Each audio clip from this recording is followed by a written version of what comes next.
Geek. Talking baseball every week. 'Cause they're Gleeman and the Geek. And welcome to Gleeman and the Geek, presented by Black Stack Brewing, now, fortunately, in a liquor store near you. I am John Bonus of Twins Daily. With me, Aaron Gleeman of The Athletic. So cheery, John. I am a little bit cheery. It's called false hustle. Is that what it is? What you're doing? I don't think so. Act as if. I might just be cheery. No, you're not. We just had a 20-minute conversation. It wasn't that cheery. It did pick me up, though. I like our conversation. Well, you just love to see me at bright Well, and early that's it. That's it. in the morning. That's right. Yeah. It's nothing when like I roll over in bed. Okay. It's an insult to Chrissy. But, okay. Whatever. I mean, the picture of you on my nightstand, that one. I would believe that. You should keep that framed photo of me giving you the finger or something. Rolling your eyes would be a more appropriate one. Yeah, an action shot. That's what I'm known for. Or the death stare that you give Dan Hayes during the Patreons. Yeah, well, that's... I've known that death stare a lot longer than Dan Hayes has known that death stare. Well, when you do a lot of radio and podcasts, you have to learn nonverbal cues. I'm pretty sure I knew that death stare long before we started doing the podcast. Oh, that's true. Hi, everyone. The Twins have lost 3 out of 4 in Kansas City. Yeah. Similar stories, I guess. I mean, 2 and 5 since our last podcast, which is last free show. Last free show, yeah, which is also, right in line with 12 and 27, pretty much. Like, it's almost exactly the same. They same are ratio. They're 4-9 overall, which is tied for the second worst start in Twins history. It's tied with like 10 teams, including 91, so people can cling to that. Yeah, that's right. It's always we're looking for that 15-game win streak again. It's out. Or last year's 12-game win streak. Yeah, a lot of good that did them. The 91 thing, because like anytime you look up a bad April or a bad start or a bad whatever for the Twins, or like how many games back were they at them, that 91 sticks out like such a sore thumb, and it's great, obviously, but it's like such false hope. Because it's like, 30-something years ago, one time they did this, and it's like, okay. But the other ones... Do you know where I saw that graphic? I saw that graphic on a Phillies-Braves game this week on MLB Network, because the Braves have had such a tough start, and it was, these 6 teams have had a record, similarly bad to the Braves, and still made the postseason. And of those 6 teams, the only one that actually won the World Series was the 91 Twins. And that was the oldest one they had put up there. Yeah, I mean, great. 30-something years ago, different playoff format. I don't know how much you can really hold on to that. But I was surprised that, this is maybe going to sound weird, but that 4-9 is the second worst start. Yeah. 1981, which was terrible for them, was the worst start. They were 3-10. But I always think of 2016 when they lost their first 9 games. Yeah. But they only started 4-10 or 4-9 that year. Yeah. So they must have won 3 in a row or whatever. But we had a couple chances this week to win 2 in a row, both of which the bullpen kind of blew. Yeah, they lost in sort of similar ways, but sort of different ways in Kansas City. The starting pitching was vastly improved than it had been. And in fact, I would say got some excellent starts, and probably would have gotten 3 excellent starts if Pablo Lopez hadn't gotten hurt, which we're going to talk a lot about. That even looked like a pretty excellent start up to the point where he got hurt. He only won 4 innings or whatever, but 4 1/3, 4 2/3. Was that right? I thought it was longer than that. Okay. No. But the lineup just continues to not hit at all. No consistency whatsoever. I don't know how many runs they scored, but it couldn't have been much more than 10 runs in 4 games. And you get into a spot where, and we've seen this over the last couple of years for long stretches, where, especially early in seasons, I mean, we saw in 2023, they wasted so many good starts because they just wouldn't score any runs for them, and the starter would leave with a tie game or down. And then we've also seen it with regard to the bullpen, where it provides no margin for error for the bullpen, which is what we saw in Kansas City, where one mistake, and I'm not trying to let the bullpen off the hook because, Jax blew one and Sands blew one, and these are the guys you want out there on the mound, obviously. But like, especially in Sands' case, it was not some egregious thing. It was, I hit the guy and then a ball scooped through the right side of the infield. Like, that will happen to even a really good bullpen, to even a really good reliever. When you don't score runs, Yeah. and you don't really have any margin for error, what we're seeing is it places, a lot of pressure on everything. And it places pressure on, the managerial decisions in terms of taking, let's say, Bailey Ober out after 6, which then when Sands comes in and gives up runs, everybody freaks out about that. We can talk about the decision-making logic of that, because I'm kind of 50-50 on that, I would say. I am too. I was at the time, actually, even before I knew they were taking him out. But so much of this just stems from lack of hitting. And, I mean, they're hitting 199 with, I think, the worst OPS in the American League. And it's a lower OPS than they had through 13 games last year. Right. Which was the worst we'd seen. They'd hit 186 at that point or something. Mm-hmm. And they kept struggling for another week and a half after that. So hopefully the Twins can bust through that. But it's funny because it's like, well, people are like, it's cold. It's like, it's cold what are we talking about? I'm also, they're not playing games in Target. They have 3 of their 4 games have been on the field. 3 of the first series have been on the road. The flaws with that are threefold. And I get that people want to make, not excuses, but like, people want to be optimistic. There's some, at least. But the cold, first of all, it's been much nicer weather at the 3 games they played in Target Field than a typical early April or late March. So I don't really get how that is a thing. 2, as you pointed out, they've only played 3 games out of 13 at Target Field. Right. And then 3, which is the one that never makes any sense to me. How come the cold hasn't affected their opponents, who have scored 5 runs a game all season, basically, or 4.5 runs per game? And it does seem to be a consistent story from year to year to year underneath the Twins, though. Well, yes, but I looked this up. In the 65 year, this is the 65th season of the Minnesota Twins in Minnesota. Right. They've through 13 games, which is what they've played so far, as of Friday morning when we record this. They've had a sub 200 batting average as a team through 13 games twice in 65 seasons, this year and last year. Now, league batting averages are pretty low at this point, but also league batting averages were pretty low in the 60s when they started, and at various points in the 80s, and at various, there's been low batting averages. In general, you look across baseball, and hitting is down in April. That's always the case. Pitchers are ahead of hitters, and the weather plays a factor. I think the league-wide OPS is like under 700 for sure. It might even be like mid 600s at this point. It's a reality that all of the teams deal with. Yes. You look at the kind of MLB-wide every year, April is always the lowest for various factors, the lowest OPS, and it climbs from there. And so I'm not saying you need to read that much into it, but even relative to that, the Twins last year and this year are a bottom 3 or bottom 5 offense. And and the fact that they finished like this last season, although not quite this bad. In my head, it was this bad in terms of hitting, but it wasn't. Really? Yeah, they hit like 230, not 198 or whatever. And you toss in the, messaging during spring training about how we're doing this and we're doing that, and our focus is on avoiding that. And it just all adds up to, maybe we just don't have the players to hit. Right. Right. And and I know it's like, well, people are like, fire the hitting coach. They did. It's a new hitting coach. Right. Fire the whatever. I don't know. We spent a lot of time on the Patreon podcast on Wednesday talking about Baldelli and his, how much is his job status in jeopardy, all that.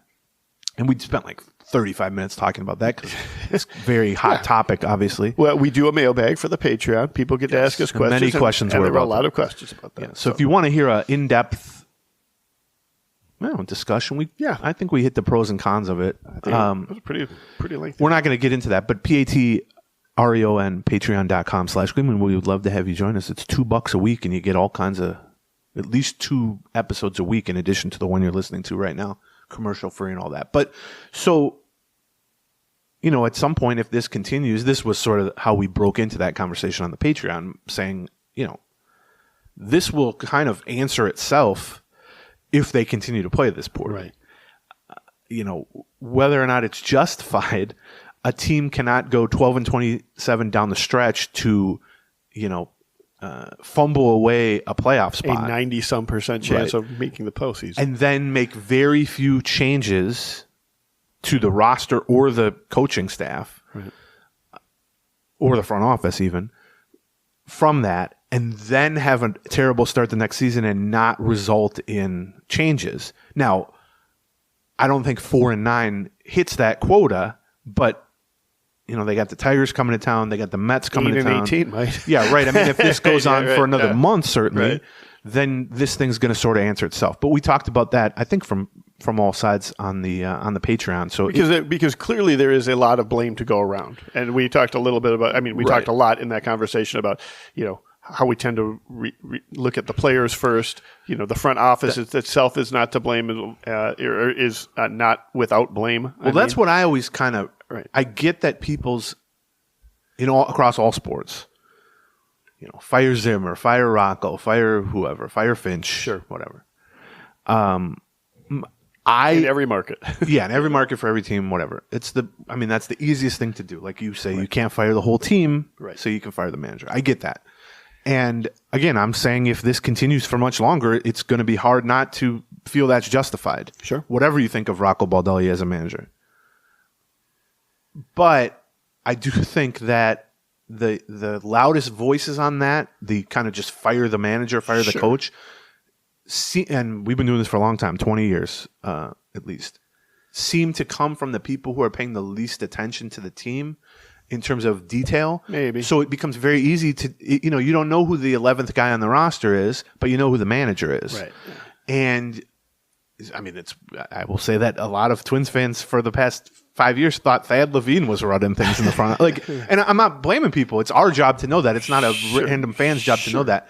But I do wonder how many people are just like fire Rocco. And to me, setting aside whether that's justified or not, and I think you're getting to that point, but that to me takes a lot of different people off the hook. Yeah. To have the manager be the focus. It takes the people who built the roster off the hook. It takes the people the ownership who did not invest in the roster. Correct. And it takes the players off the hook. That's right. Do we think Rocco Baldelli is doing something to cause Carlos Correa to hit 140 or Byron Buxton hit 160? I just think at some level it gets absurd. Now, to your point a minute ago, if this goes much further, and I'm not talking about a week or 2 weeks, but I'm talking a month or 6 weeks further, where they are continuing to fall further below 500, and the playoff picture is abandoning them basically behind, leaving them behind. There's plenty of blame to go around. And I just sit here and I think, I get why people are calling for the manager right away. I mean, people were calling for people were calling for the manager when they had playoff seasons. Sure. Yeah, that's just how it goes. Yes. That's right. But this wipes away what they've done down the stretch and now to begin this season. Kind of what, in my mind, wipes away all immunity for everyone involved. And I mean players, I mean coaches, I mean the manager, I mean the front office, and I mean the ownership. And when that happens, my thing is always, the more you yell fire Rocco, the more the front office has got to be just sitting there going, well, at least that ain't us. Or the players are sitting there going, up until the point where they actually fire Rocco, and now you start looking up. You start looking uphill, up the ladder one more. It's a natural kind of progression that happens in sports organizations when they really fall flat, like the Twins have here now for basically a third of a season, 50-something games, if you go back to the middle of last August. And you start at the bottom, at the first sign of trouble or the first bad season, or somebody, becomes the sacrificial lamb. Sure. And for the Twins last year, that ended up being the hitting coaches. Right. Well, now they're hitting just as badly. They're playing just as badly. They didn't add any offensive talent, really. Ty France was their big offensive acquisition, and Harrison Bader. Yes. And both those guys have played fine, but you know what I'm saying. But they're also replacing guys that made a lot more than they did on the free agent market. How about that? Right. And so, you fired the hitting coaches during the offseason. You've replaced them with new hitting coaches. The hitting is as bad. Okay. Well, the next sacrifice would be a level up from that. Right. I guess you could argue that like the pitching coaches are a level up from that. I don't know, but pitching doesn't seem I don't to know be, that the pitching it's at least rounding into form of late. And so I have more confidence in the pitching being better than the hitting.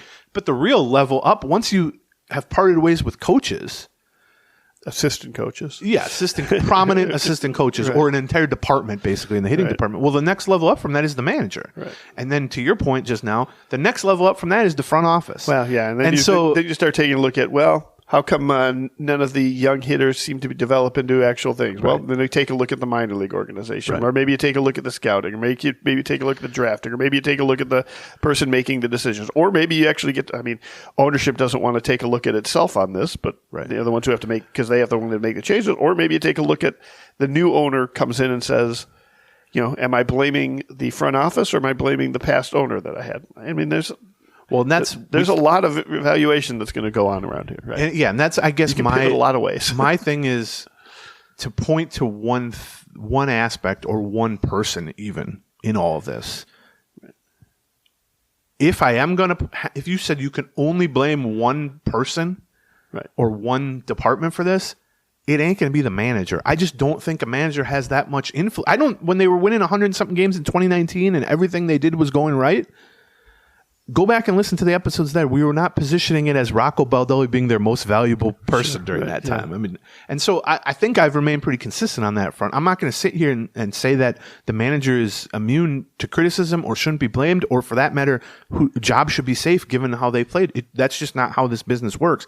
All I'm saying is, don't let that provide cover for everything else. Right. Yes, right. Firing Rocco Baldelli, it may come to that, and it may be deserved. But he didn't build the roster, and he's not having all these underperforming players. I mean, unless you think he's given them the worst pep talks in the history of mankind. So yeah, that I think is the spot we're going to be in. And look, 4-9 is bad, and 4-9 on the heels of 12-27 down the stretch is really bad. Right. And it makes like one long terrible narrative that's just connected. And that's the real problem. It's not a 4-9 start just on its own on an island would not be causing these type of conversations, at least on our show. But it can't be viewed on an island. Because I can tell you something, as much as I've tried, and the alcohol and drugs I've tried to wash away what I saw in August in September of the Minnesota Twins, it's still in my head. And so then you can't help but amplify what you're seeing now by that. It kind of it multiplies by itself. I think it's fair to do that. Right. Especially when the problems seem to be consistently the same. Well, and especially when they didn't change that much. Right. Yeah. Roster-wise, coaching staff-wise, all that. If this was if they had traded away 5 core hitters and replaced them with veterans and they called up guys, and you look and you go, well, okay, yeah, they're hitting 190 for the second straight year, but this isn't even the same group. Well, it is the same group. Right, yes. I mean, you've swapped out Kepler and Santana for France and Bader. That's basically the change. And there's some other... And those two guys are actually doing pretty well. Right. And so the carryovers that are the problem. At some point, unfortunately, and I feel like this is the discussion we had 8 years ago, when it became clear that the previous regime was not going to be able to kind of pull the plane out of this downward trajectory. Sure. And you start to look and you go, is this whole thing like rotten? Like, are we focused on individual things for a structure that is failing? Like an entire systemic... I don't think 4-9 gets you there. No. Like I said, you have the Tigers and the Mets coming to town, and then you go to Atlanta to play a struggling Braves team that is pretty good, I think, probably, ultimately.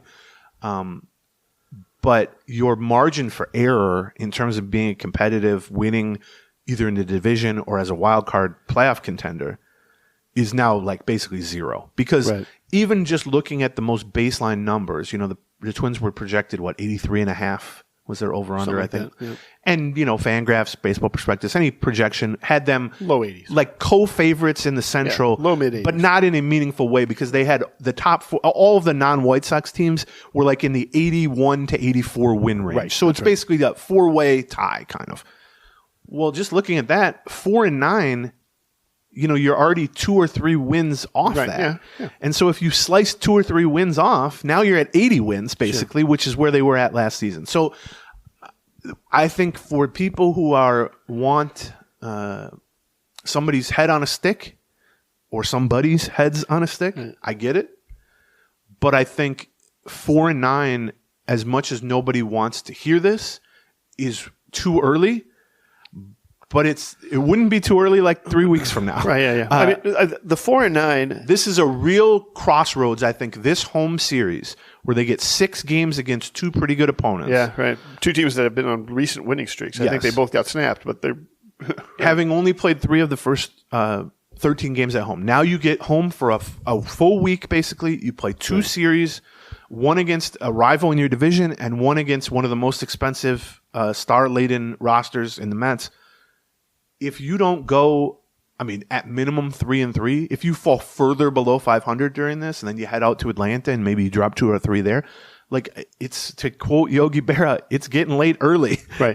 And so I think that's where we're at. Like, and I know people want to have those discussions now, and that's fine. Like I said, we talked about it for a half hour on the Patreon side, but I would say they're like at the... It's not out of bounds to have those right, but I discussions. think so much more will be revealed over the next, let's say, 10 games. Yeah. And look, 10 games is still a small sample. Right. And, that'd be 23 games overall. It's still a small sample. But the problem when you start like this after finishing like they did last year is there's no margin for error in terms of your record, but there's also you've all the goodwill for a fan base has completely evaporated at this point for reasons on and off the field. And I mean, part of that is the stuff off the field, and part of it, I'll just tie it back again to last season. Like a lot of seasons, you could take a look at a start like this. I bet you the Braves are taking a look at the start like this. They're and say what we have said on this podcast about similar starts in similar years, which is it's the beginning of the second quarter of game 2 if you're in a football season. Right. Do you know what I mean? Like if you're playing football, we are still in game 2 and the second quarter is just starting. And we've looked bad. If you were, 11-2 at one point in the football season and you lost your last 4 games last year in excruciating fashion. That's exactly right. Then by the midway through the second game, the fans are going to be like, oh boy, here we go again. Yeah, so that's the context. Yeah, that's exactly right. That if you lost your last 6 games of the season, right, exactly. You ended up falling apart at the end of last season and then made no changes to the roster and no changes to the coaching staff, or the change you thought you needed to make to the coaching staff, you did. You changed the quarterback coach or something like that. Yeah. Right. At some point, it's like, you know what? Maybe we just aren't that good. So what we're also going to see, and we're going to get into this in a second, is, the starting pitching during the Kansas City series was, I thought, very encouraging. I mean, Joe Ryan was excellent. Listen to his career. So he threw 7 shutout innings against the Royals. Listen to his career numbers against Kansas City. He's made 9 starts against Kansas City, which is a lot. Joe Ryan, 7-0 with a 1.30 ERA in his career against Kansas City. Nice. And the flip side to that was Bailey Ober also had a very good start for 6 innings against Kansas City. We're going to talk about him getting pulled and all that. But Bailey Ober himself performed pretty damn well, especially given his struggles early in the season, and he was coming back from an illness and all that. He's a guy who's gotten knocked around not only by the Royals, but specifically in Kansas City. Horrible career numbers in Kansas City. To the point where everybody thought that they had something on it. Right. So him following up Ryan's start with 6 good innings of his own in Kansas City is promising. Yeah. Like you said, Lopez looked great, but now he's on the IL probably for at least 3 starts, which we're also going to talk about here in a second. So that is discouraging on that front. But, the starting pitching is, in my mind, what is going to have to carry this team. And I said that before we saw how horribly the offense has started this year. Right. It sure is how true now. Right. And I think the bullpen is capable of being a strength too, but I think this is going to have to be like 2023 if they're going to make the playoffs. We're going to, at the end of this season, if the Twins are going to make the playoffs, I think there's a huge likelihood that we will look back and go, wow, their starting pitching was just a strength from start to finish, but from the third week to the finish, basically, is kind of what you're hoping for here. But then the caveat to all of those expectations was the offense has to be somewhere in the middle of the pack. Right. I mean, if they hit 190, when they are in the last place in the American League, it almost doesn't matter how good everything. Like that, they're just not making. You're not making the postseason with the last place offense. That's not going to happen. But now the tricky part is their rotation has been thrown into a state of flux by Lopez's injury. So we're recording this on Friday morning. Tonight we are going to see David Festa come up and make sort of a spot start, not because of the Lopez injury, but to push back Paddock and Woods Richardson a day to give them an extra day of rest before their next starts, because they play 12 games in 12 days. The Twins like to do that, basically, to not have everyone on a normal 5-day schedule when it's going to be 2 or 3 turns through the rotation. But then... And in fact, Rocco said post-game yesterday that was a decision that happened even before they knew that Pablo Lopez was going to be going on the IL. That they took a look at how many pitches, say, Simeon Woods Richardson had thrown. He threw over 100 pitches or something, and basically said, we need to have one extra guy come up to make a spot start, and that person is going to be Festa. Yeah. But I think the reason it is Festa is that then they also are going to need someone to actually fill Lopez's spot in the rotation, which I think is either Monday, it could be Tuesday, I guess, but early next week. It could be Monday, Tuesday, or Wednesday, I think is what we figured out. I mean, it's going to be the Mets series. Right. And that, they haven't announced anything because they still would need to make a roster move, and it could end up being Festa. It's possible Festa just comes up, starts tonight, and goes back down to essentially make room for Matthews or a bullpen guy in between. But we're going to see the future of the Twins rotation here, maybe a one-off, maybe not. Somebody's going to have to make 2 or 3 starts for Lopez, probably at minimum, with the hamstring problem.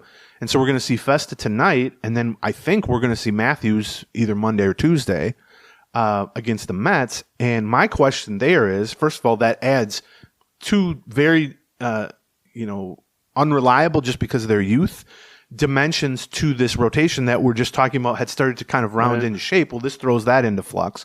But then beyond that, here's my question. If Festa comes up and looks great tonight, I was just thinking, or Matthews looks great, and possibly one of them is going to make multiple starts because Lopez is going to miss at least 15 days. Yeah, that's right. What happens then when Lopez comes back? Right. It's placing pressure on Paddock from a performance standpoint, and it's also placing pressure on Simeon Woods Richardson from a performance standpoint. That's not a bad thing, believe me. Right. Because one of the things we talked about coming into the season was that not only was their rotation on paper a strength, but the depth of the rotation. You had Festa, you had Matthews, you had Andrew Morris, you had those 3 sitting at AAA, basically ready for the majors. Well, now we're going to see them. We're 3 weeks into the season. We're going to see both of them now in the span of 4 games. I think so, yep. And what they're going to have to figure out, assuming Lopez isn't out for months, because it sounds like it's a relatively minor or mild, I guess they would phrase it, hamstring injury. The key here is going to be the depth of the rotation doesn't do you any good unless you choose the right 5 to use at any given time. And for now, the Lopez injury creates a situation where they're having to use 5 or 6 of the guys, and Festa and Matthews are 2 of them. But when Lopez comes back, will their kind of default be to just reset things to the opening day rotation, which was Paddock 4th and Simeon Woods Richardson 5th? Or are they going to do this based on like upside and merit at that point, which gives basically Paddock and Simeon Richardson maybe 1 or 2 more starts to kind of get on track? Yeah. And I think that is going to become a big inflection point or key decision is, okay, we started the season with these 5. Things haven't gone well, not necessarily largely because of the rotation, although Paddock has really struggled, obviously. But do we just treat this as business as usual and send these 2 young guys back to AAA even if they do perform well? Or are we in a spot where we're going to need to kind of evaluate, are these our best 5 going forward? Now, this doesn't matter if Festa pitches poorly tonight or Matthews pitches poorly Monday, then it's probably out the window. Yeah, let's give all the caveats here, right? You just laid out one, which is we have to see how those guys actually perform. The second is that somebody could get hurt at some point, and then none of this happens. Like one of our rules is we never look 2 weeks ahead and say, how are we going to handle this roster move? And that's essentially what we're doing right now. But I also say, I think ultimately that sort of depends on. I think you're right. It depends a lot on what we see from Paddock or Simeon Woods Richardson. But, I mean, let me say it this way. I think Paddock would have to look a lot more like he did in the first start. If he has a couple more starts that are like the second start, which was, 4 or 5 innings, 4 innings, a couple runs here. I don't think that's going to be enough for that. Because the thing is, then they either have to move him to the rotation or bullpen. DFA him, Or I'm sorry, move him to the bullpen, right? Or DFA him, right? Well, right, but he's in the last year of his. My point is, and we've talked about this with Joey Gallo, Sure. and we've talked about with Alex Colomé, and we've talked about veterans who are essentially on expiring contracts. If they're not part of your future and they're struggling in the present. But we have never seen this organization do that in April. Right. My point is,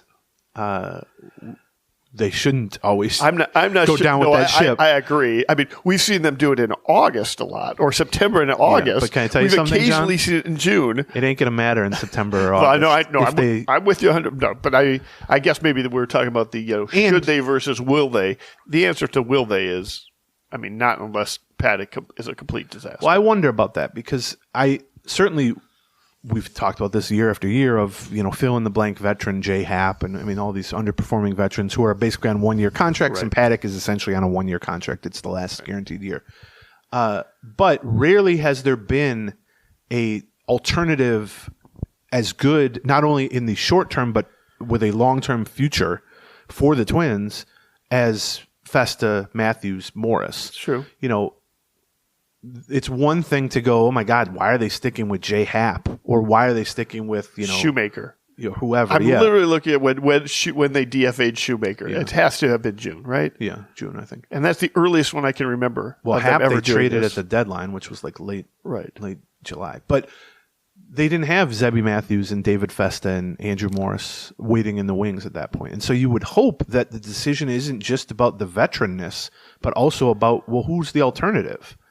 And there are some situations and some seasons where it's justified sticking with a bad performing veteran because what's the alternative? It's not like you have a top prospect at every position, but they do have top prospects, 3 of them, all of whom are performing well, all of whom showed promise last year, all of whom I think are going to be a part of their future.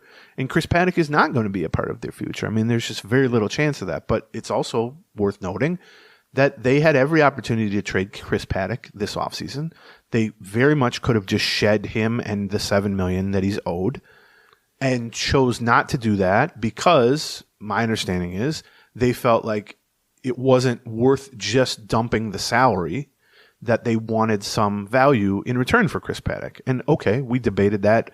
I thought that was a mistake. I certainly think it's a mistake now based on how he's looked, but what's done is done there. But I wonder, the same thought process with the same front office people that led to them not dumping Paddock's salary is probably going to lead to them giving him a little more leeway early in the season. Right.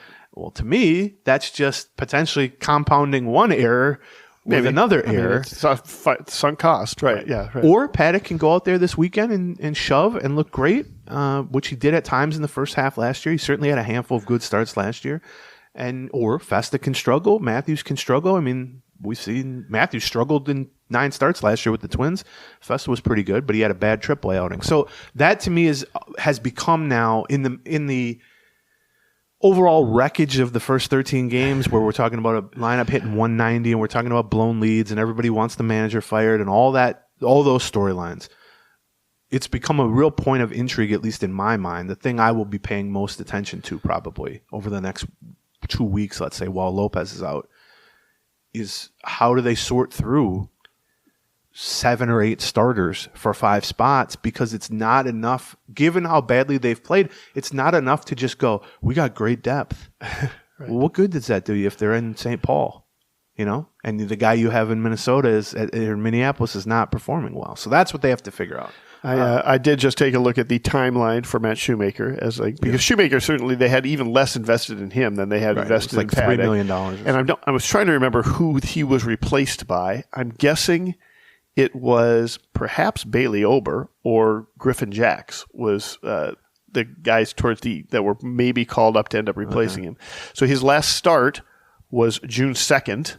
Right. His last appearance, because they moved him to the bullpen through June, was the end of June, and then they didn't DFA him until August 2nd.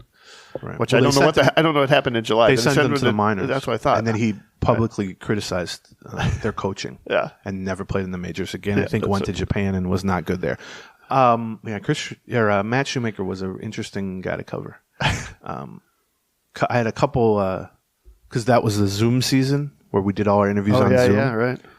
And so for like West Coast games, I'm going to guess he had to start. You look at the game logs if you want. It must have been against Oakland or Anaheim or somebody West Coast. And the game ended at like midnight our time. And it was just me and Megan Ryan from the Star Tribune. Okay. Interviewing Matt Shoemaker over Zoom. Okay. After a bad, horrible start. That was at Oakland, I bet. Okay. Let's see. He didn't have that many road games. Okay. Let's see. It was April 20th. Okay. That's early. Yeah. And they lost 7-0. Yeah. Yes. He went 3.1 innings. Yeah. And I just remember being on the It was Zoom. his third start. Okay. In my head, it was a little later than that, but that has to be the one, I'm sure. And it was just the two of us and him on the Zoom. And it was like, I even said to Megan, like before he hopped on, I was like, I don't really have that much to ask the guy. He pitched horribly. I don't think he's a good pitcher. Like, well, okay, I'll ask him one thing. You try to ask him two things, and that's it. And I just remember thinking midway through that, like, what are they doing? Like, this guy seems cooked. Right. And they also had Jay Happ in that. And I'm not suggesting Paddock has reached that level. All I'm suggesting is the normal kind of procedure in this spot and the MO that the Twins have shown in this with veterans, hitting and pitching, is to give them a lot of leeway, to rely on the veteranness shining through. And sometimes, like last season with Carlos Santana, he has a horrible start to the season and then becomes one of their most valuable players. But more often than not, and in last season, Manny Margot is an example of it going the opposite way. Yeah, we can certainly list, a handful of other. I just think that in my mind, the benefit of that disappears when you start this poorly. The benefit of just kind of, let's keep all the depth in place. Let's not exhaust our options. Let's do that, because losses now are more negative because you just can't fall further. And the depth only matters if it has value. Right. Would be my point. Like, you don't get to the end of the year if you went 78 and 84 and go, yeah, Paddock made 25 not great starts, but we had Zebby Matthews and David Festa at AAA as depth. It's like, congratulations. What did you get out of that? Right. So I don't know. I did notice Jay Happ made it till July 18th. Yeah, well, they traded him to the Cardinals for John Gant and Evan Sisk. He seems like a closer comp to Paddock than Shoemaker. Not in terms of overall. He was certainly maybe not in terms of overall effectiveness that season, but in terms of like what they expected. Similar money too. But I mean, he was not disastrous. He had a few good outings, but then would have like blow up outings. But I mean, I think the point that you're making, which is they've got much more behind him now than they had back then, should probably be a fact. Before we get into some other stuff, let's talk about our first couple of sponsors. One is our presenting sponsor. Yes, which I turned down a chance to go out to their Wednesday night. Oh, how will you ever get back to Blackstone? I know. It was. It made me very sad. I was sick. I'm fighting a cold. Phil Miller reached out to me, wanted to know if he was going to be in the office, wanted to know if we could go out. And I was like, he wanted to go to, I would be like, Blackstack's the place to go. Because I know that Phil loves their beers. I know that I love their beers. That's partly because their hazies are unbelievable. But, I mean, their other beers are unbelievable, too. Like, I think they've got the best Pilsner right now, locally crafted Pilsner on the market. Their French Slopes Pilsner. Or Slopes French Pilsner, sorry. It's been a while since I've been into sours, but they've got great sours. And the best part about them now is that you can find all of these at a liquor store near you. They've got a new distribution partner. It used to be that you had to go to specialty stores or you had to go to their excellent tap room where we just had a Twins Daily Party on 94 and 280 to go find them right next to basically Can Wonderland. I think it's literally next door to Can Wonderland. But now you can just go to your local liquor store and they're going to have Blackstack. Look for them or ask for them or have somebody show you where they are. If they don't have it, they can get it because now they have wider distribution. So Blackstack Brewing, you can go there. It's like 94 and 280. Oh, fantastic. Or just at your local alcohol seller. Or you look for them to collaborate because a lot of people want to collaborate with them. I know they've got some at Brixworth, which is near Target Field. So. Our next sponsor is Game Time. I've got good news for you about the Twins' horrid start. Yeah, tickets are widely available. Tickets are cheap. Yeah. But the secret that you need to know about that is that yeah, the Twins make tickets cheaper or more available during the season, but the real place to get cheap tickets when a team is bad is a third-party vendor. Right. Because people are unloading their tickets. They can't go. They want to get something for their tickets. Yes. Good tickets, bad tickets. And they're home for cetera. a week. They're playing the Tigers and the Mets. And then they're shortly gone and home for another week. Yeah. So here's use the Game Time app. Right. You can take the guesswork out of buying tickets with Game Time. Here's all you do. It's an app, not a website. Right.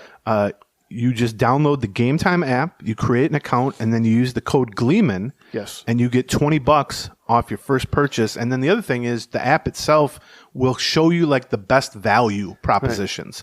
Like what prices relative to how good the tickets are. So you're not kind of going in blind, just randomly selecting pictures sections. of what it's like from the section, etc. I mean, the Twins stink, but the tickets are going to be cheap at Game Time, and Target Field still rocks either way. And you can use it while you're walking to Target Field. Exactly right. I've seen John do this on his phone. Yes. It's super quick. You go right in.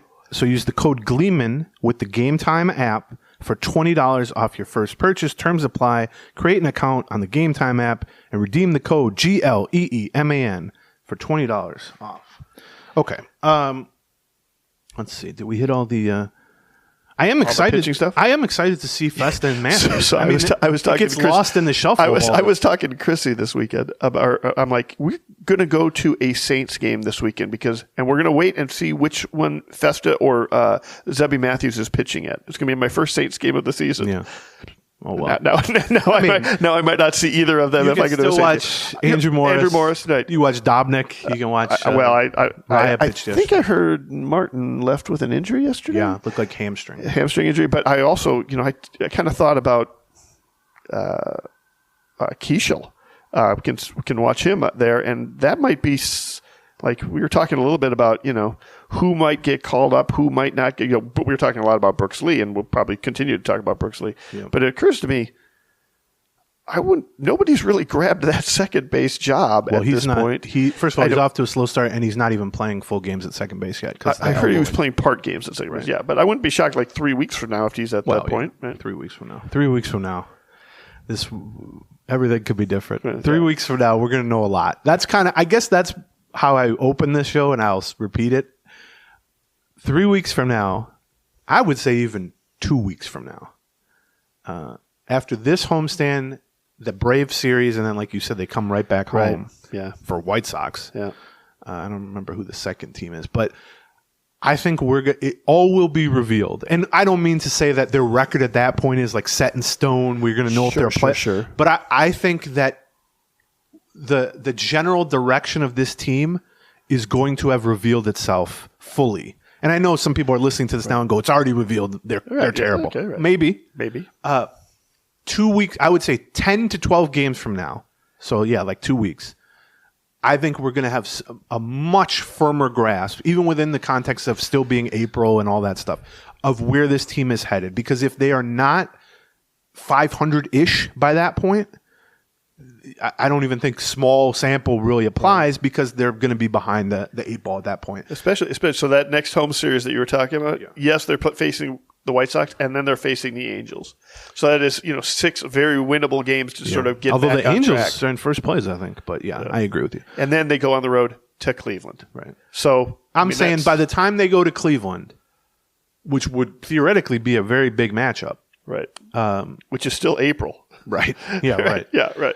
I think we're going to know significantly more, not only about the state of the team, but about things like Matthews, Zebby, rotation, Paddock, those sorts of things, about the lineup, who would maybe be an option to be called up. We also hopefully... Who's going to snap out of this? Who's not going to snap out of it? We'll have some idea about Brooks Lee. He might be in the majors by that point. We may have a clearer picture of Royce Lewis's timeline. We're going to get to that in a second. I think we've talked about, I guess it was on the Patreon side, but about how good Matthews has looked. He has a 0.92 ERA with 25 strikeouts and 2 walks in 19 innings going back to spring training. Sure. Both AAA. You're counting AAA and spring training stuff. Yes. Right. And the 2 runs he allowed to get that 0.92 ERA were in his most recent start at AAA a few days ago, and bad defense. I watched it. he should have allowed 0 runs. Junior Severino playing right field, which he's not a right fielder. So really, he's got basically like 20 consecutive scoreless innings in my mind, with incredible strikeout to walk numbers, and the velocity continues to rise to the point that he's averaging like 97, 98 miles an hour. Now, that doesn't mean he starts against the Mets early next week and could get knocked around. We'll see. I mean, it's a whole different world when you're facing Juan Soto and Pete Alonso and whoever. Yeah, that's right. But I think that's one.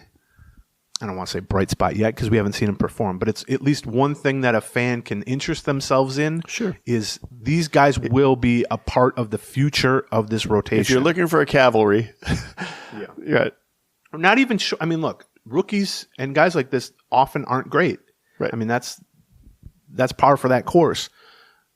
But you want to look at him, and I would say we certainly saw this with Festa last year down the stretch, and he was actually pretty good. But just overall, it's not, what was his ERA? Did he help them win a game? Yeah, that's great. It's more 3 years from now, can I envision the guy I saw tonight being a number 2 starter or number 3 starter or winning a playoff game and all that? Right.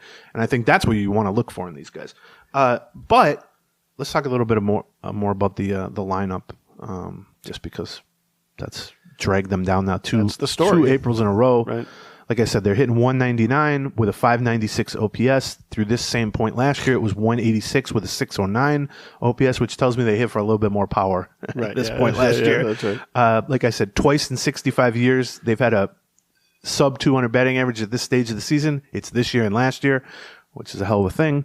The funny part is the big talking point in terms of the lineup. Well, one was they struggled so much down the stretch. Will it be different? And the answer so far, unfortunately, is no. But the other one during spring training was Matt Wallner in the leadoff spot. Like, what an odd fit that was, right. Unconventional. And then, he started so slowly last year and got demoted. And he actually started spring training slowly this year. But then he had a fantastic, last 2/3 of spring training. Started this season slowly again. Yeah. And you look up now and he's got the highest OPS on the team. Sure. He's got a 370 on base percentage. The strikeouts are down. The walks are up. And he hasn't even really started to hit for power yet. Yeah. But he's gotten on base a ton. He's been, I think, clearly not only their best hitter in terms of OPS or slugging or on base, but I think just quality of the at-bats. He swings through pitches, which I know rubs people wrong, but he's been in deep counts. He's drawn walks. He's come through. He's hit a bunch of sharp singles. You couldn't ask for more from Matt Wallner, and so that's good. I mean, not only is this now the 3rd year in a row where he's been one of their best hitters, I think we probably can start to conclude he's just a good hitter at this point. Right. I don't know, for whatever reason, people seem hesitant to do that with him specifically. I think maybe because of the strikeout rates and all that, but he's not even striking out that much this year, relatively speaking. I will say this. I get excited when the lineup turns over. Right. I mean, it's that simple, right? That's part of the reason why you put a guy like that in the leadoff spot, even though he doesn't fit the traditional leadoff mold, because you can, as you said, you get to the 8-9 spots and it's like, let's just get the lineup turned over. Right. Well, back in the Gardy days, you turn the lineup over and it would be like Matt Tolbert or an Alexi Casilla, and it's like, what did we really accomplish here? Yes. Now you turn the lineup over and it's Wallner. Now the problem is it was supposed to be Wallner, Correa, Buxton, Larnach. Yeah. Well, none of those other guys, and specifically Correa and Buxton, have really struggled. I also wonder, now that I mentioned them, are we just kind of overthinking the lineup as a whole? Because the truth is, if Correa and Buxton don't hit, this isn't going to be a good lineup. Sure.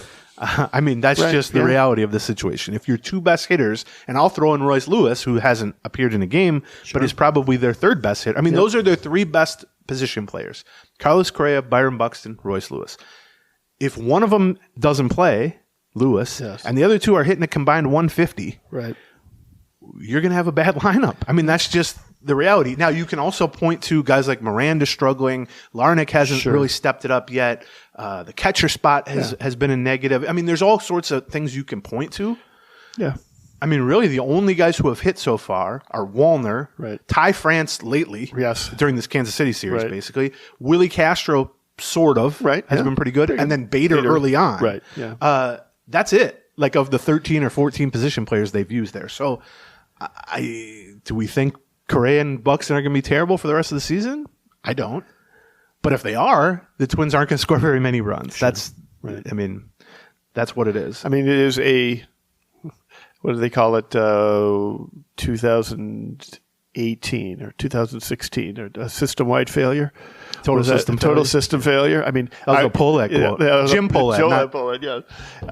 I don't think it's that bad at this point, but from a lineup standpoint, it kind of is. Like there isn't we need to focus on this or we need to focus on that. No, what you need, I mean, it is the quote from Baldelli the other day after the Tuesday's loss, which was, we all just got to work harder to get out of this thing. Like we need to see our way through this stuff, and then it goes to it's player after player after player needs to be able to figure this out. Buxton, I don't think it's unfair to call out Buxton and Correa. They should be the first ones to be called out on this stuff, given what's going on. But yeah, you're right. I mean, there are very few success stories in this lineup right now. Yeah. Oh, and I just mean like the kind of secondary guys we could spend an hour talking about each of them. But if the main 3 or 4 guys don't hit, it ain't gonna matter. Like, I mean, that's just how it is. Yeah. Like, if you're watching a movie and the stars who are above the title are all horrible, you're not gonna go, yeah, but there was this one guy in this one scene who was really good. He stole the show. And it's like, well, it was still a terrible movie, right? Yeah, I mean, the best supporting actress was fantastic. Right. Like, okay, fine. Miranda. Well, okay. So first of all, we talked a lot more about Correa on the Patreon, so I'm not going to repeat all that. But, what worries me about him is not so much just looking at the low batting average, because you can look at expected numbers and it's better. Right. His batting average is 130. His expected batting average is think his basically twice that. At bats look poor. See, I completely disagree. I think he looks like a guy who is completely out of whack and is sort of still clinging to. He's just a good player and he's smart, so he's trying to do things like slash the ball the other way. But you look and he's just hitting the ball on the ground so much. That's true. And there's no way that's intentional. Yeah. There's also no way to produce power on the ground. Right. And so my worry with him is that we are seeing a guy who is off to a slow start, has gotten unlucky, but has something fundamentally different with either his swing or his hand-eye coordination or reaction time or whatever, where it just seems to me that so many of his swings feel like fouling off a 3-2 pitch. Like, just let me get some contact on the ball. Right. And so what you end up with is just ground balls, and even the hard hit balls are grounded at somebody and they end up being double plays. He's got 5 double plays so far. And even a couple of doubles he has are like slashed the other way. And I'm not saying going the other way is bad, but I'm just saying in my mind, until you start to see Carlos Correa elevate hard hit balls in the air to the pull side, I will be worried about him. Yeah. Because he just has not done that consistently at all at any point. I would say, I think we're seeing things pretty much the same way. What I'd say is I don't feel like his at-bats are bad. I feel like his swing is out of whack. How about that? Is that a way of saying it? Is that I feel like he gets to the point where he would normally start doing damage on something and gets up and gets the pitch he needs to do the damage and isn't doing the damage. Right. It ends up at ground ball to second base or whatever it is. Yeah. No, I agree with that. I think you're right about that. It's not like he's striking out a million times. He's not doing that. He's making plenty of contact. Mm-hmm. He's getting into some okay counts, but he either fouls a pitch off or he just hits a chopper the other way. He's just had so few balls where you go, good swing, good approach, good swing, good outcome, hit the hell out of the ball, drove it to left or left center. I mean, there's probably been 2 of those all season. When Buxton struggles, and like he is now, I often feel the same way, which is like there's 2 ways Buxton can struggle. One is he's just swinging at bad pitches, right? But the other one is like, no, he's not swinging at bad pitches. He's just not killing the good pitches. Right. And I feel a little bit like that with him, and I feel like that a lot like that with Correa right now. Yeah, I think that's right. I mean, the difference, I guess, is Buxton's got like 16 strikeouts and 1 walk, which shows a guy who's just sort of swinging through everything. I don't think that's the case with Correa. Contact hasn't been the problem with Correa. It's just the type and quality of the contact has just been terrible. Plus, you toss in, I still have certainly questions about his health. Mm-hmm. Although he's looked pretty good at shortstop. Although he seems very robotic at shortstop now, where he's getting to everything, but it seems very like it's not fluid at all. I agree with you. And so I wonder about that too. He's also running slower and all that stuff. I agree with you on that. Buxton, to me, much different. Obviously, he's been away from the team for the past 2 games. He went back to Georgia. for an undisclosed personal reason. I think the plan, it sounds like, is for him to be back with the team starting tonight, but we'll find out about that. We can talk about that Monday, obviously, on the Patreon side. The other guy, to me, if you are going to point to a prominent hitter who is having just bad everything, I would say Miranda. Yeah.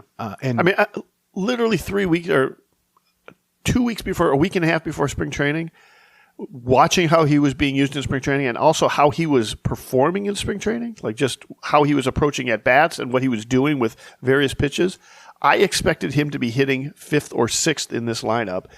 And by the time the season started, he was hitting 8th. And now then he's been hitting 9th, and then he wasn't making the lineup. And yesterday, down 3-2 in the 9th inning against the right-handed closer. Right. They pinch hit. Now, they brought a switch hitter in, so you got the platoon advantage. Mickey Gasper, right. who at that point I think was like 1 for 30 in his major league career, right. and is a 29-year-old quad A bench player. And has never had a hit from the left-hand side, I think. But he got one.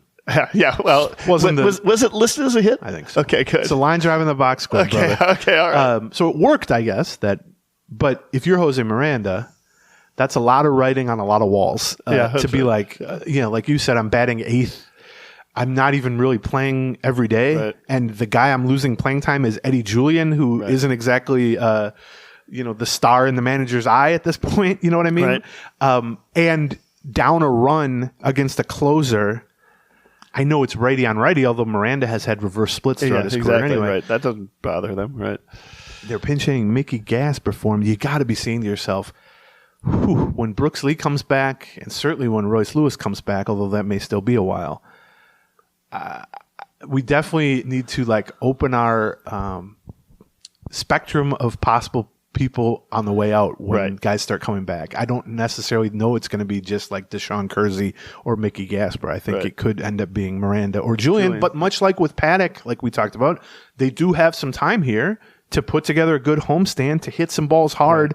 Maybe Miranda could, I don't know, draw one walk at some point this season. The other place that you're seeing that being a reality is, in their pinch hit choices / how we face left-handers choices and so on. Like, it is very clear that that Rocco is not making all of the platoon moves, etc., that he has done in the past because he doesn't have that much to work with. You can't make chicken salad out of chicken. Right. You just don't have that much to work with. And I know there are some fans out there who are saying, good, I hated all the platooning. I hated all the...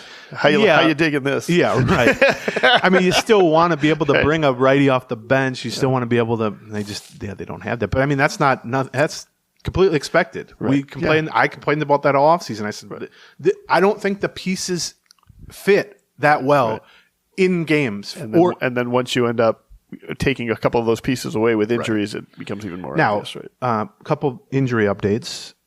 Brooks Lee, who we mentioned, has had he played one game at low A. Now he's rehabbing with the Saints. It's possible we could see him as soon as Monday.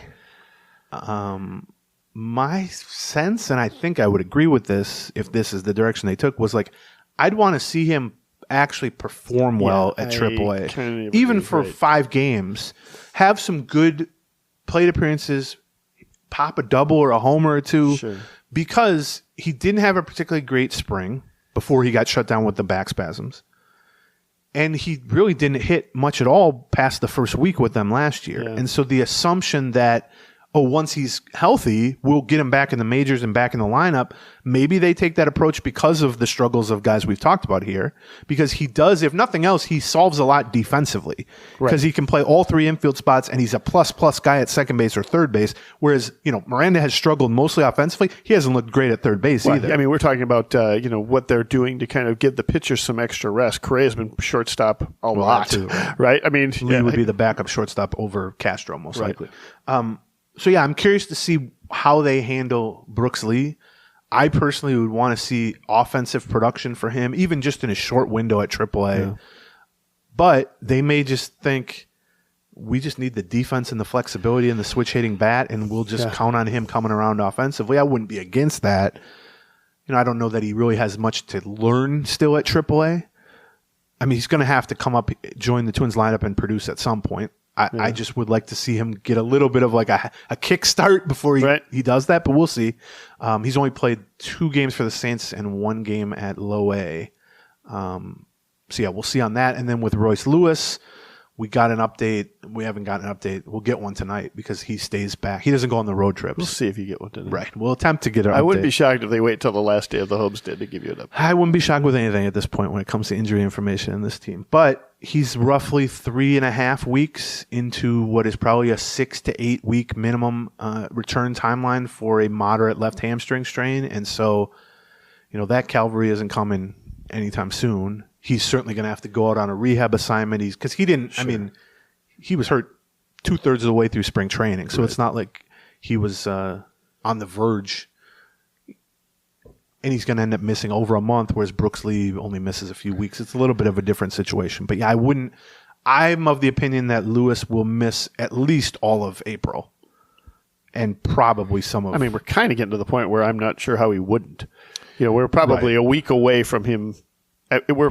If he doesn't start a rehab assignment for till the 20th, I don't think he's close to starting a rehab, but we'll see. We'll hopefully get more information during this weekend. We will certainly attempt to get more information. It's in the Twins' hands in that regard.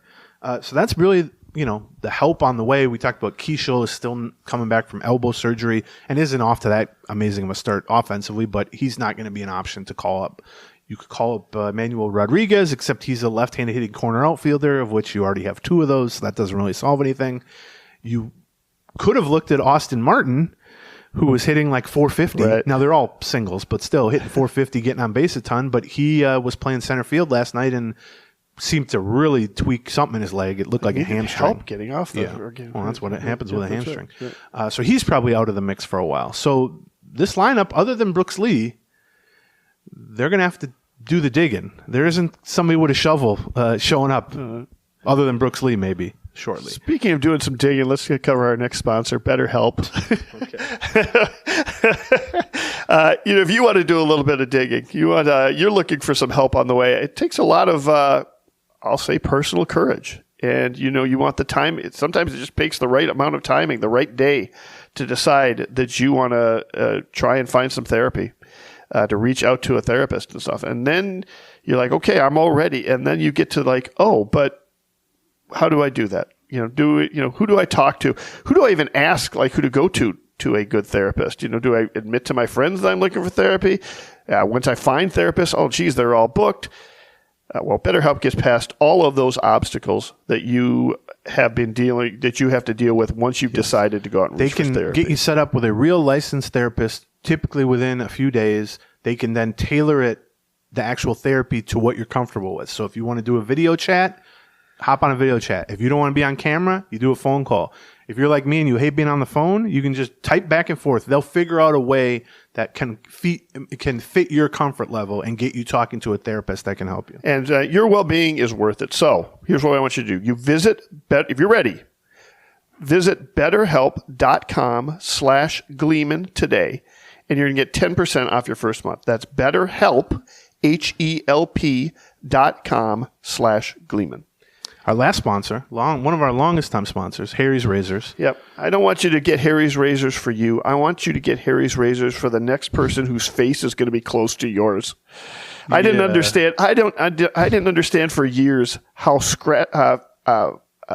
sandpapery my face could be on poor Chrissy's face until I started getting Harry's Razors and I started shaving both with and against the grain and getting a nice clean shave. And that's because they make it easy.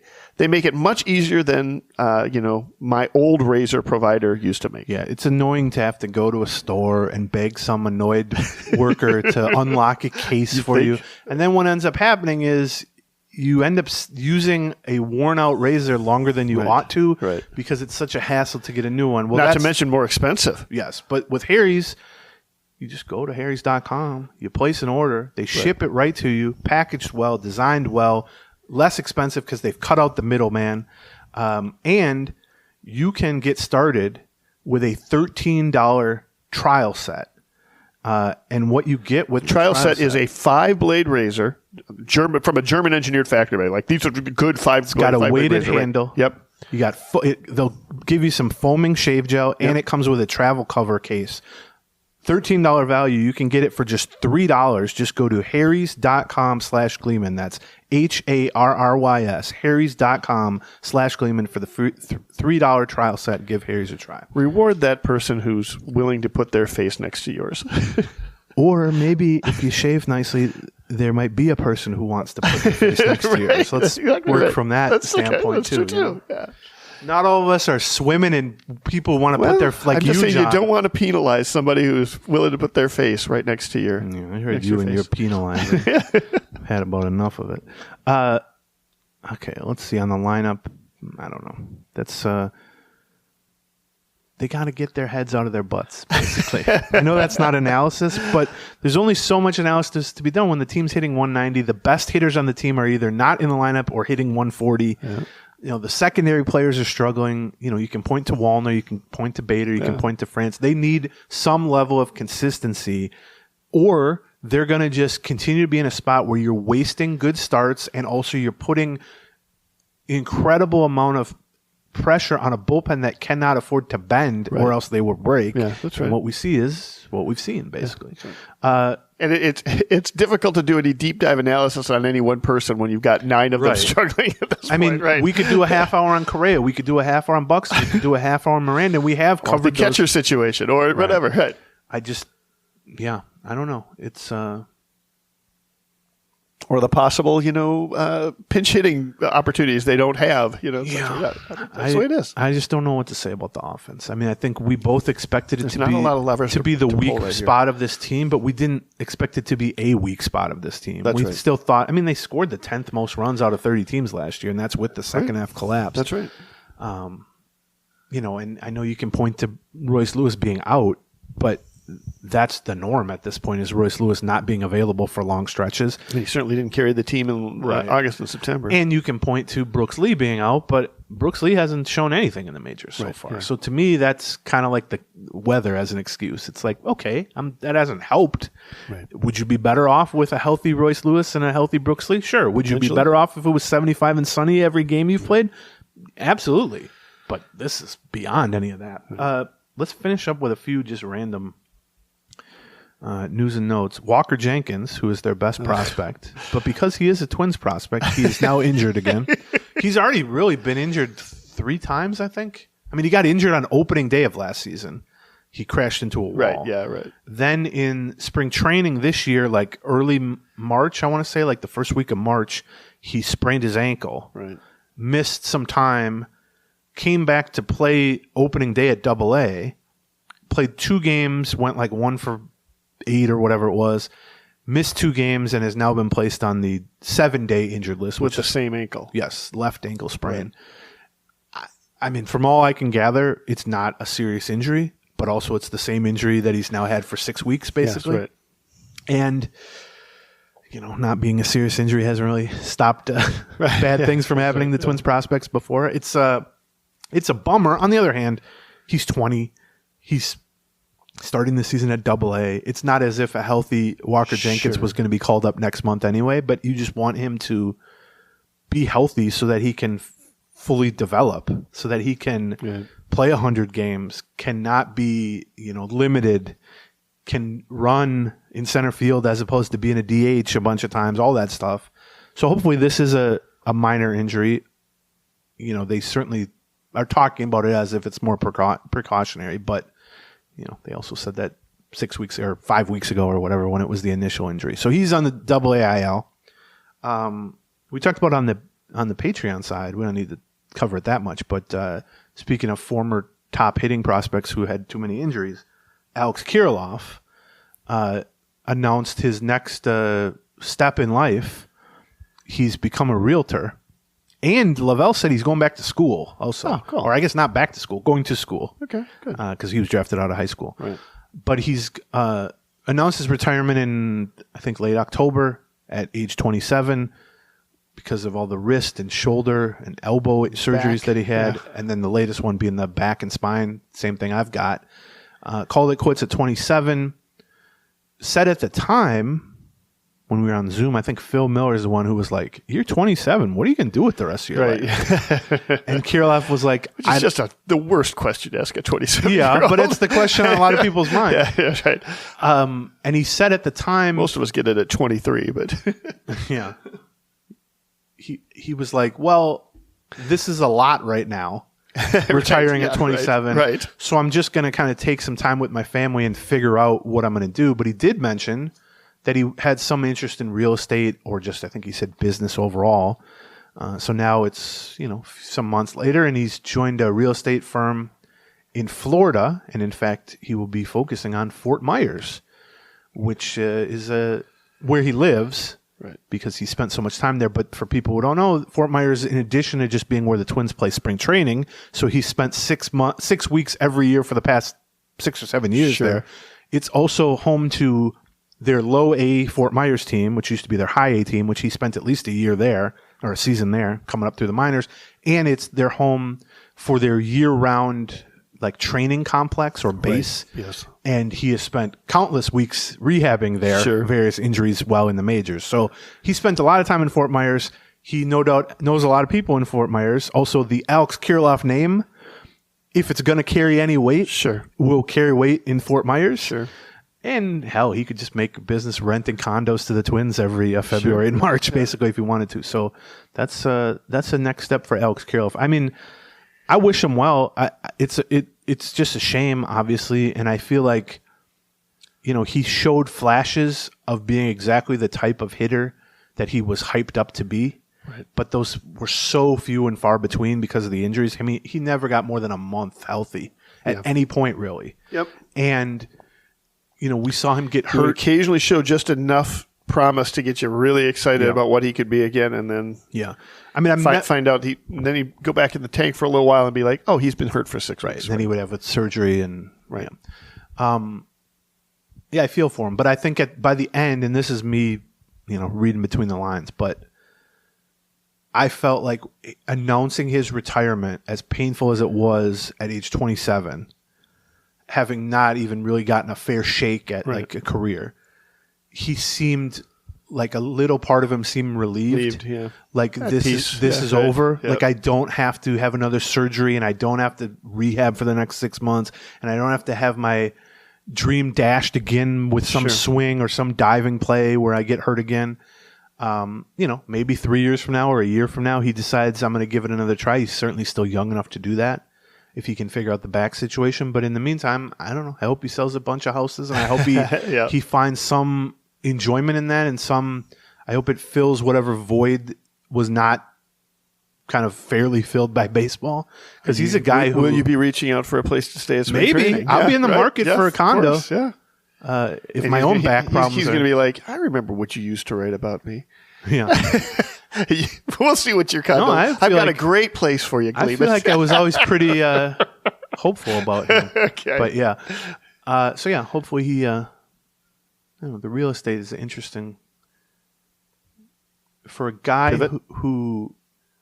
I mean, that is a common pivot, I think, for athletes and people who are retiring, quote unquote, young. Because it's not a thing you have to go back to school for 8 years for. It's a thing you can kind of jump into and... Real estate, financial advisor, insurance. Yeah, okay. It feels like... But I will say, he's not the most gregarious person ever. And that's coming from me.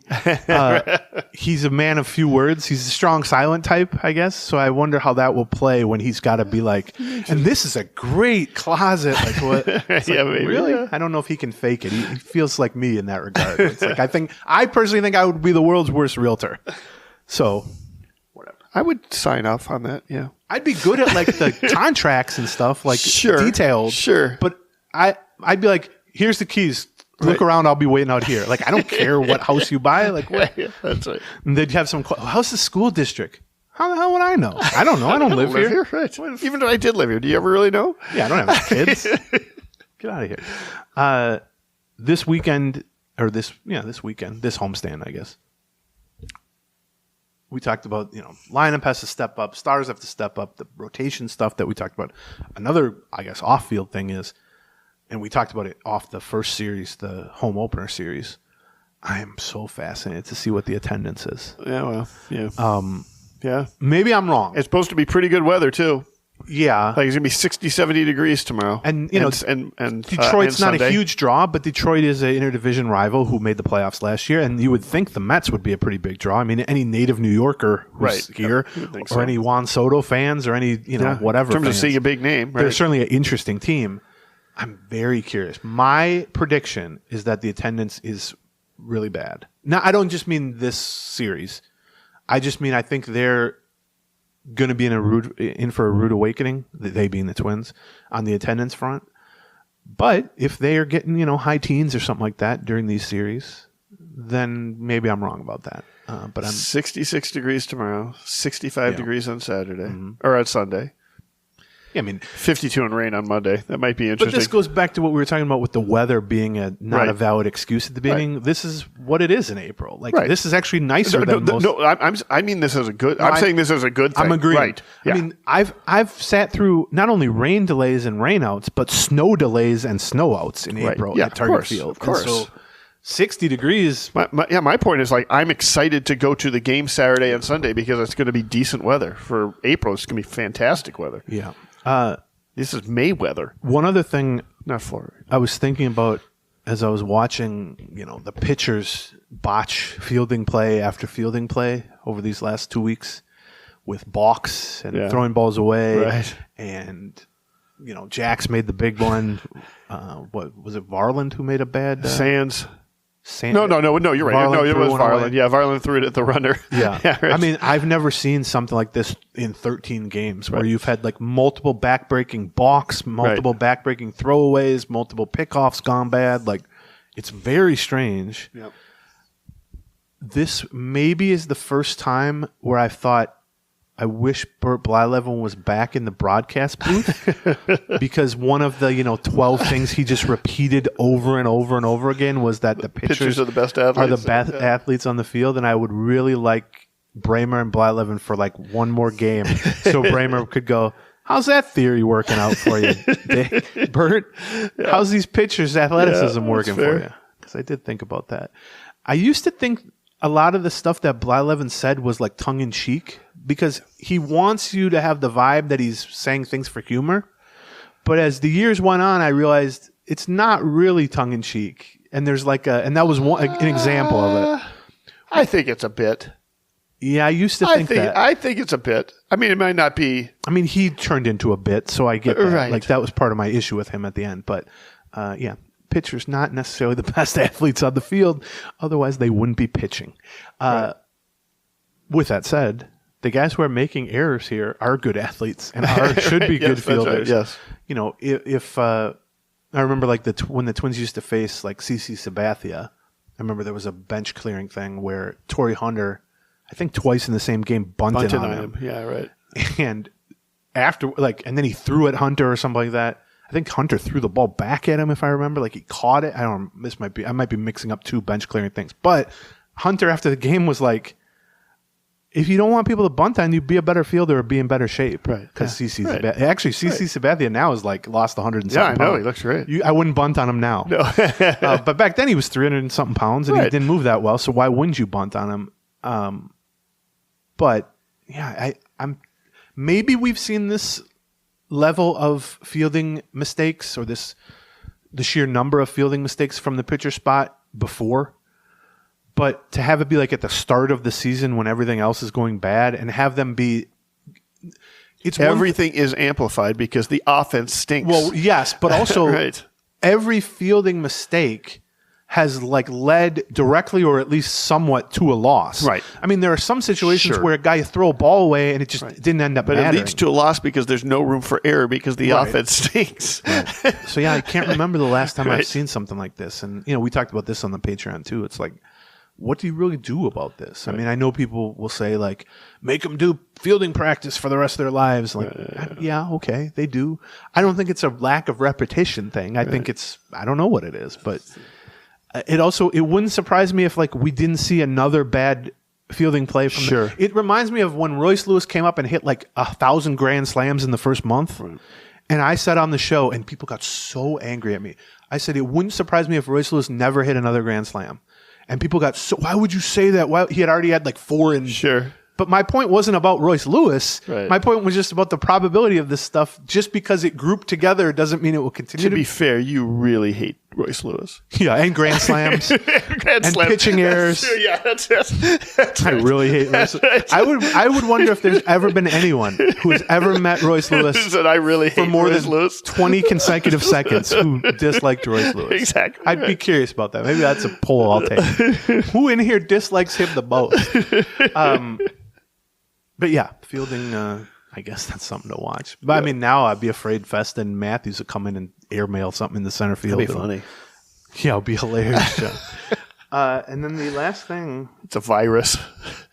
Well, yeah. Then you start to do the guy on the natural. You dig up the mound, see if there's any stuff buried Losing under there. is a disease. Great impression.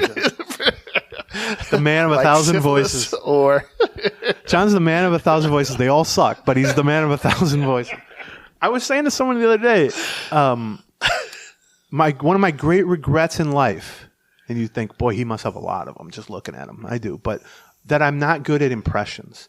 Because I really like a good impression. Sure. It impresses me when someone does a good impression. And there are people I know who do wonderful impressions, and they can almost do them immediately upon meeting someone.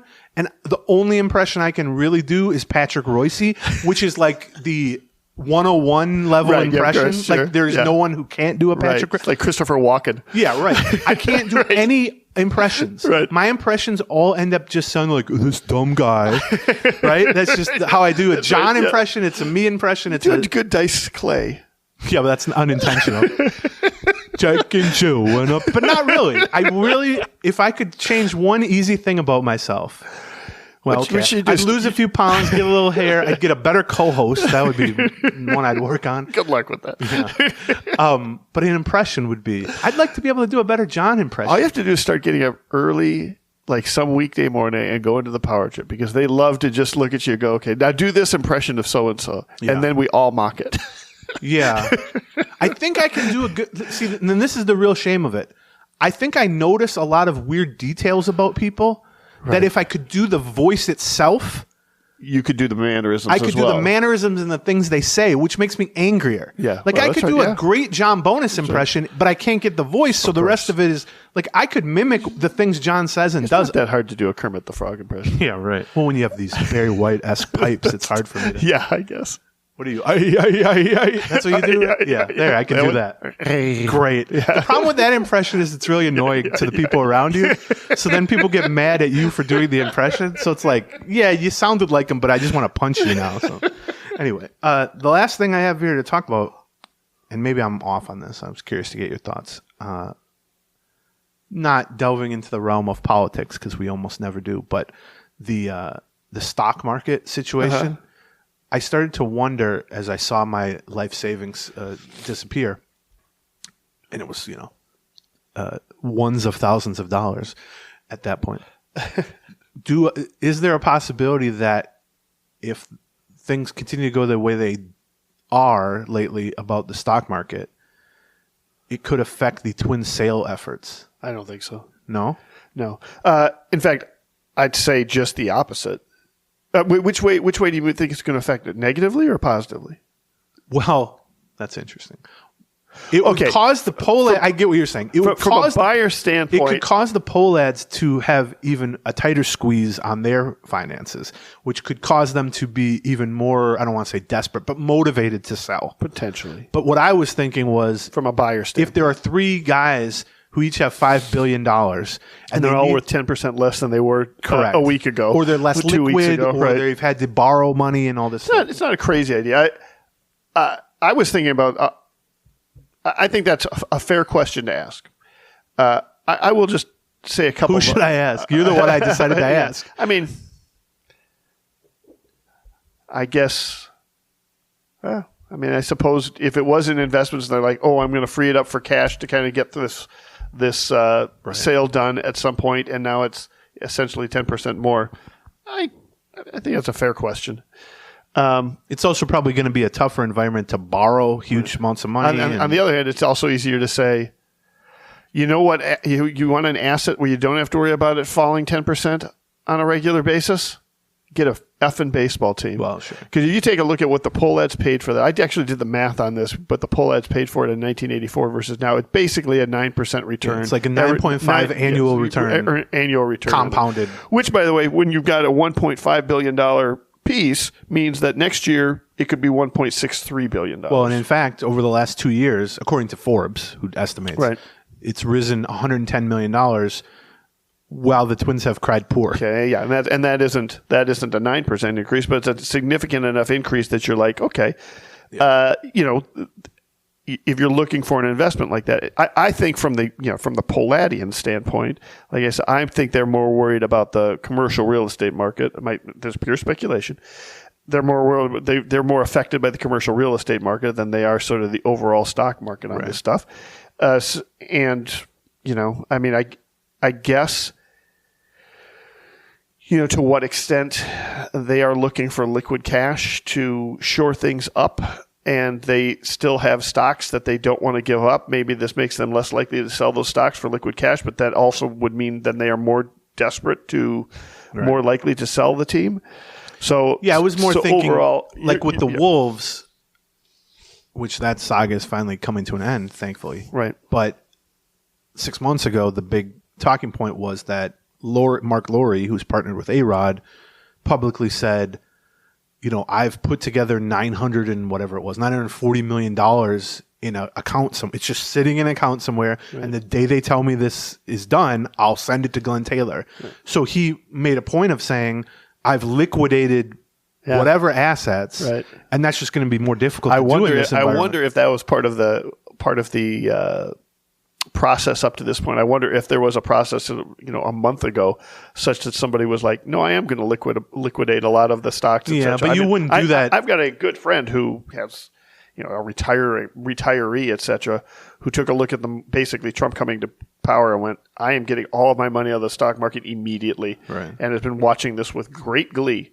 as it I'm goes not that on. smart. No, I wasn't that smart either. I just watched arrows go down is what I watched. So my bid, or our bid, to buy the Minnesota Twins is on life support, I would say, at this point. Because I had like $9,000 and now I have like $6,200, and I just don't know if that's going to be enough. Now we have John's $1.2 billion to throw in. Yeah, we got that. But I don't know that I can scrounge us up to $1.6 billion. That's right. Yeah, that's right. Yeah. I mean, my $1.2 billion is down to like $1.08 billion. It's rough. Now, right? Yeah, I see it. I walked in here. It's like dilapidated around here. Yeah, that's right.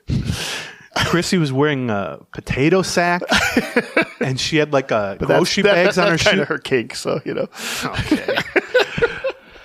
That's probably a good place to end my life and your marriage. Exactly. Thank you to our 4 sponsors today: Harry's and BetterHelp and Game Time. But a big special thank you to our presenting sponsor, Blackstack Brewing, which is now being distributed to all of Greater Minnesota, also to the Twin Cities area. So just stop by your favorite liquor store or the Blackstack Tap Room, grab your favorite brew of theirs, or if you don't have a favorite brew, you will. Just try one of them. We will be back Monday morning to recap the weekend series. A fairly significant series. Yeah. We'll talk about Festus start. Yep. We'll talk about a Paddock start and a Simeon Rhodes Richardson start. And maybe preview another start by potentially Matthews. You can get all of that delivered directly to you as soon as we finish recording Monday morning, first thing, by going to patreon.com/Gleeman. That's Patreon, patreon.com/Gleeman. We do typically at least 2 Patreon exclusive episodes Mondays and Wednesdays per week, which are commercial free. A lot of times deeper dives, like we talked about the Baldelli situation, Correa's struggles. We do 35 minutes on something. We might do 5 minutes on the free show. So if you're into that, go sign up. It's like $2 a week for all that. Also some random other stuff we might put out there. I did something on Target Field Foods a week ago. I'm thinking about doing something on sort of like, if you're coming downtown for either a Wolves game or a Twins game, here's some places that you might want to check out, etc. So anything that can give John excuse to feel like he's doing work while Sure. drinking at bars. Exactly is really what the point of this whole show was about when we started it 10 years ago. And now that we're doing it, my diagram, I've got to get creative about that. yeah, John's like, what if I just did a thing where it's just I try everything on Glick's menu? And it's like, well, you were just going to do that anyway, so I guess record yourself. Yeah, fine. You don't need to go any past the Spätzle and cheese. Mac and cheese at the Glicksman. So good. All right, we'll see you Monday, and if not, we'll talk to you next Friday. Bye-bye. Gleeman